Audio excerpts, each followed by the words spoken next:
Eh bien, bonjour à tous. Merci Franck, merci pour l'organisation. Et donc moi, on m'a demandé de parler de l'expertise en ALR. Comment on devient un expert en ALR? Alors c'est un petit peu pompeux, moi je le vois plutôt comme un moyen de progresser en ALR. Quels moyens vous allez utiliser pour progresser en ALR et à terme, peut-être, devenir un expert. Dans la notion d'expertise, il y a une notion un petit peu de rareté, hein, d'accord? C'est vraiment, il y a ces quelques personnes qui maîtrisent extrêmement bien le sujet. On va voir un petit peu dans quelle mesure. Alors, si on regarde un petit peu le parcours de progression, le chemin de progression d'un anesthésiste en anesthésie loco-régionale, eh bien moi je l'ai défini en 4 niveaux, mais c'est complètement arbitraire, hein. Vous ne trouvez rien dans la littérature sur que doit maîtriser un expert en anesthésie loco-régionale. Alors moi j'ai défini en 4 niveaux. Le niveau novice, je dirais, c'est le niveau interne. Vous découvrez l'ALR, vous commencez à manipuler un petit peu l'échographie, les aiguilles, vous commencez à aussi avoir quelques notions de sécurité en ALR, hein, mais ça reste assez épisodique, vous n'avez pas encore fait beaucoup de gestes.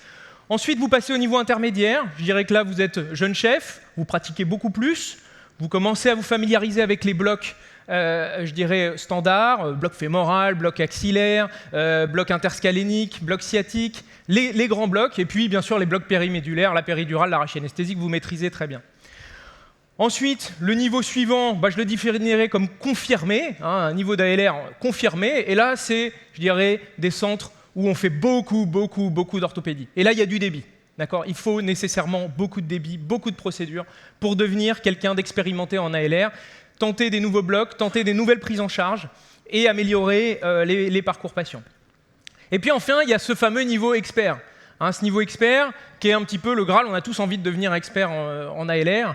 Mais c'est quelque chose de particulier, l'expertise. On va voir ça un petit peu. Alors, comme vous l'avez vu, on est sur un petit parcours, sur un plateau de jeu, et je vais vous proposer de vous donner en main les cartes qui vous permettent de progresser en ALR. Alors, en premier lieu, je vous fournis 4 cartes. 4 cartes qui sont des cartes connaissances. Qu'est-ce qu'il va falloir connaître? Déjà, il faut être une brute en anatomie. Vous, il faut que vous soyez impressionnant en anatomie. Anatomie descriptive, anatomie fonctionnelle, hein, où passent les nerfs, ils innervent quel muscle, quelle sensibilité. Il faut également que vous imprégniez de tout ça pour bien comprendre vos blocs. Et je vous invite, pour progresser, parce que mon but c'est aussi de vous donner un petit peu des clés de progression, je vous invite, en premier lieu, à essayer d'assister un jour à une séance de dissection d'anatomie. D'accord, hein, de dissection, une séance de dissection. Ça apporte énormément à l'ALR. D'accord, une séance de dissection spécifique, hein, dans le monde de l'ALR. Il y a effectivement, l'ESRA organise régulièrement des journées de dissection. Alors c'est parfois à l'étranger, mais vraiment ça vaut le coup. Il y en avait une avant au Saint-Père, mais vous savez tous le scandale qu'il y a eu au Saint-Père. Donc depuis, on ne peut plus disséquer au Saint-Père. Mais vraiment, vous faites un bond énorme en anatomie quand vous allez voir une séance de dissection consacrée à l'anesthésie loco-régionale. À défaut, si vous n'arrivez pas à aller en dissection, en séance de dissection, je vous invite à acheter des logiciels d'anatomie. Il y en a des extrêmement bien faits. Je vous en donne un, par exemple, que moi j'utilise régulièrement, qui s'appelle Complete Anatomy, qui est maintenant sponsorisé par Elsevier. En plus, ils ont racheté le truc parce que vraiment c'est très bien fait. C'est vraiment une très bonne application qui permet vraiment de progresser en ALR. Et il y a des grands noms de l'ALR qui participent au développement de ce logiciel. Autre carte qu'il va falloir avoir dans sa main pour progresser en ALR, c'est la pharmacologie. Hein, vous ne pouvez pas avancer en ALR si vous ne maîtrisez pas parfaitement la pharmacologie de vos produits. Est-ce que je vais utiliser un produit d'action longue, un produit d'action courte? Est-ce que je mets des adjuvants? Est-ce que ça va suffire pour ma prise en charge? Est-ce que du coup, je suis limité par la pharmacologie pharmacocinétique de mes produits et je vais utiliser du coup un cathéter? Vraiment, vous devez extrêmement bien connaître la pharmacologie. Et là, pour progresser, qu'est-ce qu'il faut faire? C'est très simple. Il faut appeler ces patients à J1 ou aller les voir en post-opératoire. Et vous voyez quand est-ce que se lève votre bloc. C'est extrêmement intéressant d'aller voir ces patients en post-opératoire pour voir les levées de bloc. Il y a eu un rebond douloureux, il n'y a pas eu de rebond douloureux, qu'est-ce que j'avais mis comme adjuvant, j'avais pas mis d'adjuvant, j'avais fait un mélange. Voilà, très important d'aller voir ces patients. Autre chose importante, un petit peu plus confidentielle, c'est l'électrophysiologie. Il faut que vous connaissiez comment ça marche, quoi. hein, d'accord? On ne peut pas se permettre d'être confirmé en ALR, d'être quelqu'un qui fait régulièrement de l'ALR sans connaître vraiment précisément comment fonctionnent nos produits. Il faut que vous connaissiez la conduction nerveuse, il faut que vous sachiez qu'est-ce qu'il y a dans un nerf, quel type de fibres il y a, des fibres sensitives, des fibres motrices, des fibres sympathiques, est-ce que c'est des fibres myélinisées, non myélinisées, tout ça vous devez le savoir. Ça vous semble anecdotique, complètement insignifiant dans votre pratique courante, mais quand vous savez tout ça, vous accumulez de la connaissance et vous gagnez ce que j'ai mis, vous gagnez un point respect, d'accord? Et ça, c'est important. Il faut pouvoir discuter avec les gens avec des arguments solides. Quatrième carte, pour les connaissances, eh bien oui, il faut lire, c'est du boulot de progresser. Il faut lire, moi ce que j'ai appelé les grimoires. Il faut sortir les bouquins d'ALR, hein, il y en a plein qui sont d'un niveau tout à fait correct. Vous lisez, vous regardez les nouveaux blocs, les blocs anciens, pardon, les complications, les effets secondaires qu'on peut avoir. Il faut que vous maîtrisiez parfaitement vos blocs. Alors après, donc une fois qu'on a accumulé ces connaissances, qu'est-ce qu'il va falloir avoir comme carte en main? 3 nouvelles cartes. La première, alors là, on va être sur la fréquence des blocs. Si vous voulez progresser, il faut en faire beaucoup. Première carte, la carte courbe. Bah, c'est la courbe d'apprentissage. D'accord? Très simplement, plus vous faites des blocs, plus vous allez progresser. Mais ça a une limite. C'est-à-dire qu'au bout de 15, 30, 60, 90 procédures, ça dépend un petit peu des blocs, hein. Il y a des blocs très faciles, des blocs moins faciles, vous allez atteindre un plateau. Vous allez atteindre 95% de succès à peu près. Et il vous manque toujours ces 5%. Hein, d'accord? Donc, avec peu de procédures, vous atteignez déjà les 95%. C'est pas mal. On pourrait s'en contenter, dire bon, bah ça y est, stop, c'est bon, je maîtrise la LR. Il n'y a pas besoin d'aller plus loin. Moi, je pense qu'il faut aller plus loin quand on veut devenir confirmé ou expert. Et pour ça, il faut faire beaucoup de blocs. Beaucoup de blocs, pourquoi? Deuxième carte, il faut se confronter aux échecs. Parce qu'avec votre courbe de progression, bah, si vous ne faites pas beaucoup d'ALR, bah, en fait, vous allez rencontrer peu d'échecs. Hein, ça va marcher, puis de temps en temps, un cas sur 10, bon, bah, ça ne va pas marcher, mais si vous faites 10 blocs par an, bah, c'est un échec dans l'année, c'est pas très grave. Par contre, si vous en faites beaucoup, vous allez être confronté à plusieurs échecs. Voilà, vous faites vos blocs, des échecs. Et là, il va falloir les analyser. Pourquoi ça n'a pas marché? Est-ce que c'est pour des raisons anatomiques? Est-ce que j'ai mal compris ce que voulait le chirurgien? Est-ce que j'ai mal compris la chirurgie? Est-ce que j'ai choisi peut-être aussi le mauvais patient, hein? Parfois, la LR, on en propose des fois un petit peu de manière extensive et ce n'est pas forcément le patient adéquat pour recevoir de la LR. Bref, il va falloir analyser vos échecs. Et ça, 4 étoiles de progression. Faites des échecs, analysez-les, vous allez voir, vous allez super bien progresser. Et puis, quand on fait beaucoup de blocs, hein, pas seulement une centaine de blocs axillaires, hein, vraiment voilà, plusieurs centaines, des milliers, etc., vous allez être confronté, et ça c'est extrêmement intéressant, à des situations particulières. D'accord? Des situations particulières liées à votre pratique, à la pratique de l'anesthésie loco-régionale. Vous allez avoir des intoxications aux anesthésiques locaux. C'est normal, on a tous eu. Moi j'en ai eu, Franck il en a eu, toutes les gens de l'équipe de Quincy, on en a régulièrement. Et du coup, on sait les gérer. On les a vus. Mais parce qu'on a fait beaucoup de blocs, c'est des événements qui sont rares. Pareil, vous faites une lésion neurologique, ça peut arriver à tout le monde, même aux meilleurs. Comment on les gère? Eh ben, si vous n'en avez jamais eu, vous ne savez pas gérer. Voilà. Hein, et donc ces situations particulières sont très importantes. Pareil, si vous avez un patient avec un terrain un petit peu particulier, des anticoagulants, une pathologie neurologique, est-ce qu'on a le droit de faire un bloc, pas un bloc? Ça amène à la discussion. Et hop, vous discutez avec votre équipe. Et là, pareil, on progresse. On s'informe. Extrêmement intéressant. Hein, donc les situations particulières, voilà, être habitué à ces situations particulières, c'est extrêmement enrichissant. Alors, du coup, vous vous dites, bon, très bien, je fais beaucoup de blocs, donc je progresse. Ouais, ça c'est sûr, vous allez progresser. Mais le fait de faire beaucoup de blocs, ça ne va pas forcément vous donner une aisance technique impressionnante. En fait, vous allez souvent, moi ce que je remarque, hein, parce que j'étais obligé d'analyser un peu ce que je vois en pratique avec nos internes, nos stagiaires, et puis moi ce que j'ai vécu aussi, parce que j'ai été aussi novice, j'ai appris comme tout le monde. Et le fait de répéter les procédures, c'est pas forcément là que vous allez progresser. Il va falloir acquérir ce qu'on appelle de l'aisance technique, une certaine aisance dans la gestuelle. Et ça, même si vous faites les choses régulièrement, vous êtes susceptible de reproduire tout le temps les mêmes gestes. Je fais toujours le même bloc axillaire, je fais toujours le même bloc fémoral, sans forcément améliorer la pratique. Alors là, je vous propose 3 cartes supplémentaires. D'abord, pour acquérir de l'aisance technique, il va falloir un petit peu, c'est pareil, alors ça c'est un petit peu pénible à apprendre, etc., mais il va falloir maîtriser tout ce qui est la physique ultrasonore. D'accord ? Vous ne pouvez pas juste dire, bon, bah ok, c'est des ultrasons, ça renvoie vers la sonde, etc. Non, vous devez savoir comment fonctionne une sonde d'échographie.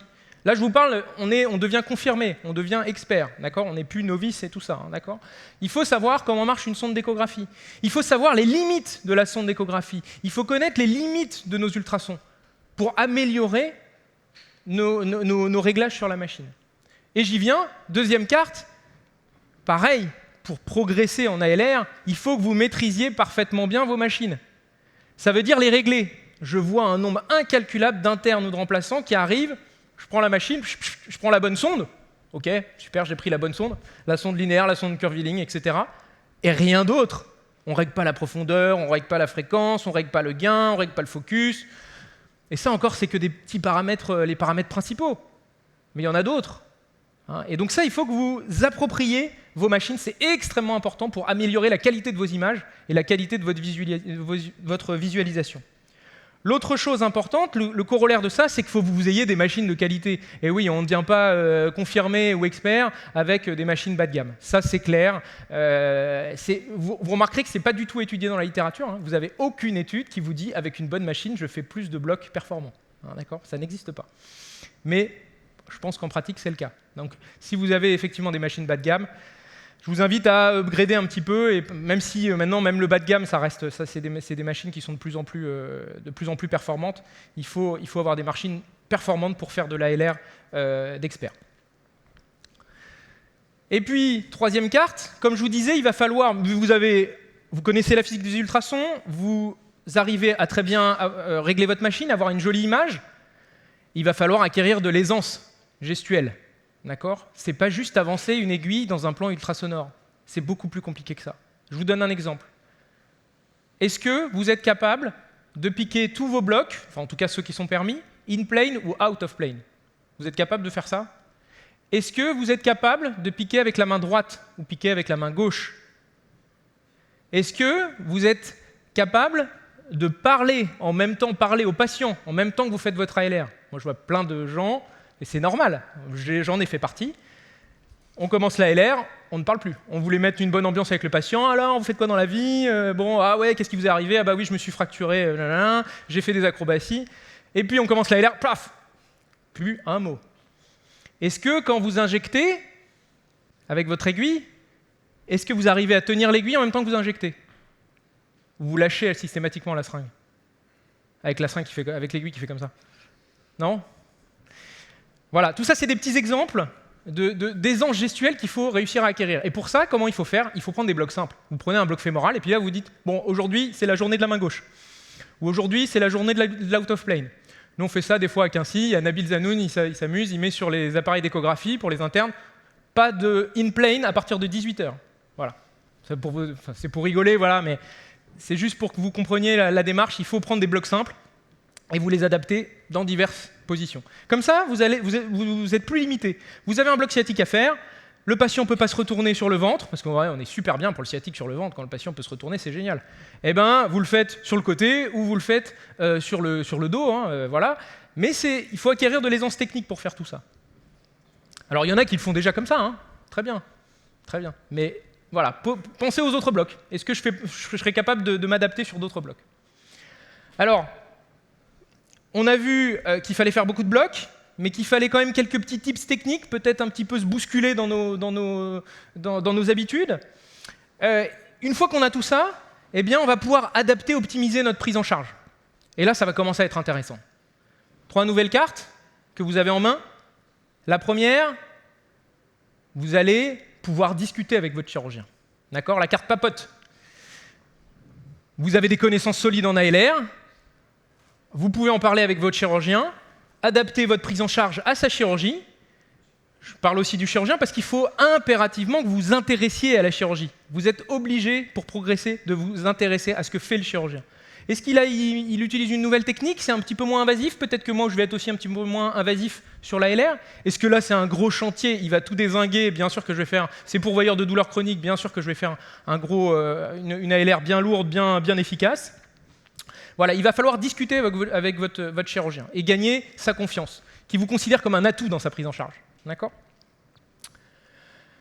Deuxième chose, vous allez pouvoir améliorer le parcours de votre patient. D'accord ? Avec l'ALR, maintenant, ça prend une proportion colossale dans les prises en charge de nos malades. Le parcours RAC, ce n'est pas que de l'ALR, hein. Attention, je ne suis pas en train de dire ça, mais l'ALR est une pierre angulaire. Ça vous permet la RAC. C'est quand même, si on ne fait pas d'ALR, la RAC, on la fout par terre, hein. Ça c'est clair. Et donc vous allez pouvoir optimiser vos parcours patients. Ah bah ouais, peut-être faire là une prise en charge ambulatoire que vous ne faisiez pas avant. Bah ouais, vous avez des techniques d'ALR qui là sont un petit peu plus costauds, un petit peu plus efficaces. Le chirurgien s'est adapté aussi au niveau de sa chirurgie. Voilà. Troisième carte, custom.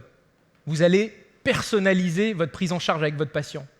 Souvent, on fait des choses un petit peu répétitives, hein. C'est classique en anesthésie, on aime bien les protocoles. On fait des protocoles, on les suit. On a du mal à sortir du cadre. Là, quand vous devenez expert avec un petit peu tout ce que je vous ai décrit avant, quand vous gagnez en expertise, que vous gagnez en expérience, vous pouvez proposer des prises en charge complètement adaptées à votre patient. Le patient, bah ouais, cette fois-ci, il veut une sédation.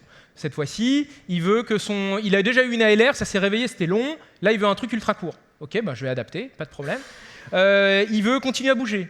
Il préférerait ne pas sentir du tout sa main pendant la chirurgie. Hein, souvent, on fait des blocs tronculaires, on se dit bon, c'est bon, c'est un 5e doigt, je vais faire un ulnaire, ça suffit. Bah, peut-être que le patient, lui, il a envie que son bras dorme complètement, ça va le rassurer. D'accord ? On peut adapter, il faut adapter au patient, c'est pas une faute. Voilà. Après tout ça, donc quand vous avez déjà ce beau bagage, c'est déjà super. C'est déjà super. Maintenant, il va falloir maintenir vos connaissances. Et c'est ça aussi le rôle d'un expert ou de quelqu'un de confirmé en ALR. Il doit se maintenir à jour.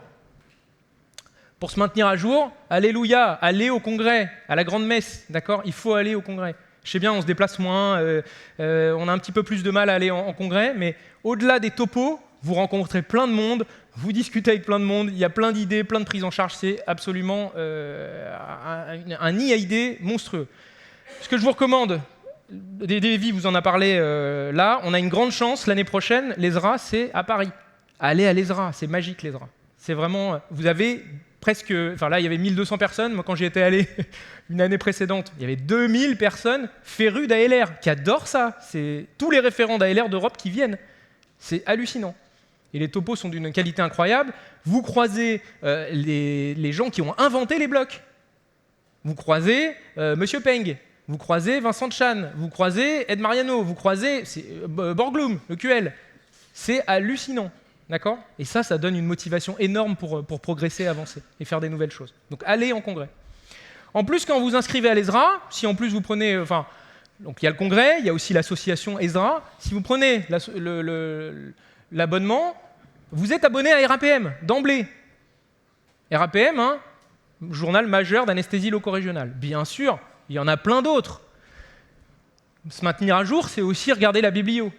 RAPM, c'est un bon moyen, il y en a d'autres. Vous regardez aussi dans les autres journaux d'anesthésie que vous connaissez très bien, les BJA, il y a aussi de la LR dedans, il y a anesthésia, analgésia, etc. Toute cette biblio est extrêmement intéressante.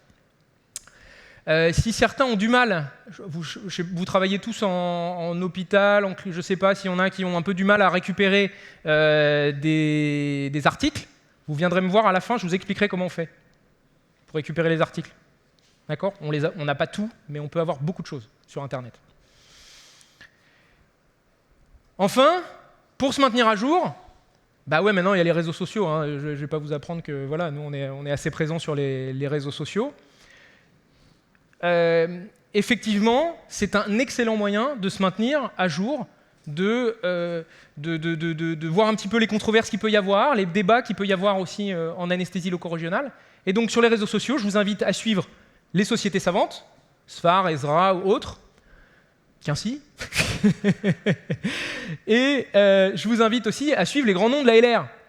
Il y en a plein qui ont des comptes Twitter, et Instagram, etc. Et ils sont, je ne sais pas comment ils font, ils passent un temps fou à publier, ils en mettent des caisses, mais au moins vous êtes au courant de tout.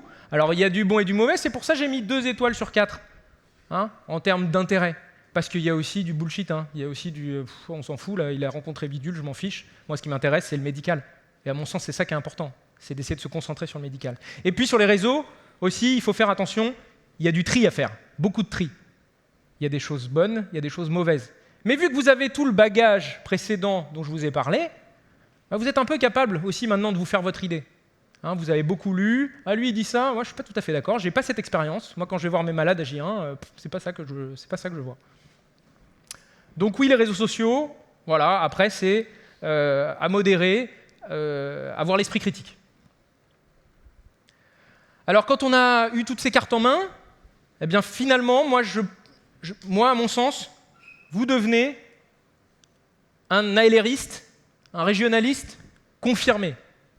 D'accord ? Quand vous avez toutes ces cartes en main, vous êtes déjà solide. Qu'est-ce qui va faire la différence ? Comment on passe de confirmé à expert ? Bien là, je dirais c'est la petite touche un petit peu supérieure, où là, c'est les cartes qui brillent. Il s'est éclaté le gars sur ces diapos. Carte qui brille. Carte qui brille, c'est on essaye d'innover. D'accord ? On essaye de pousser la LR un peu plus loin. En partenariat avec les chirurgiens, voilà. Il fait une nouvelle technique. Elle est pas mal. Peut-être qu'on pourrait changer nos techniques d'ALR, faire un truc un petit peu plus light, ou au contraire faire tout complètement sous ALR. Voilà, il y a des petites choses à penser pour faire avancer l'ALR. Faire plus de prise en charge à domicile, etc. Bon. Deuxième carte qui brille, il faut faire un peu de recherche. Il faut monter des protocoles. Je pense qu'effectivement, on bascule dans l'expertise quand on commence vraiment à dire moi je veux faire bouger les choses, on va faire une étude. Et ça, c'est beaucoup de travail. Ça, c'est clair. Vous le savez, probablement, beaucoup d'entre vous ont déjà fait des protocoles. Et effectivement, c'est beaucoup de travail. Mais je pense qu'on bascule dans l'expertise à partir du moment où on commence à faire de la recherche clinique. Et puis, on bascule aussi dans l'expertise, la vraie expertise, quand on a cette passion pour la LR. Vous en parlez tout le temps. Vous stimulez vos collègues tout le temps sur la LR. Tu penses quoi de ça ? J'ai lu ça. Tiens, t'as lu ça ? Tu peux me dire ce que t'en penses ? Et aussi, le corollaire de ça, c'est de participer aux comités, aux différents comités. Par exemple, peut-être certains on va être motivés par venir au comité ALR douleur de l'ASFAR. Ça, c'est un bon moyen aussi de se tenir informé de ce qui se passe et puis de participer au monde de l'ALR, participer à des congrès. Quand vous commencez à faire des innovations et de la recherche, en fait, après, vous êtes un peu invité pour parler de tout ça. Et vous participez à ce que j'ai appelé la LR Spirit. D'accord ? La LR, c'est vraiment génial. Vraiment, c'est fabuleux. Enfin, moi, en tout cas, je le pense. Voilà ce que je voulais vous dire. Gardez en tête, je vous ai dit tout ça, on trouve toujours plus expert que soi. D'accord ? Même si vous avez l'impression d'avoir des connaissances livresques, vous êtes hyper à l'aise avec toute la LR, membre sup, membre inf, thorax, périmédulaire, etc. Vous faites de l'écho partout, vous êtes très à l'aise. Il y a toujours des gens meilleurs que vous. Voilà. Il faut rester à sa place, rester humble, et vous aurez des échecs et des complications. Voilà, je vous remercie.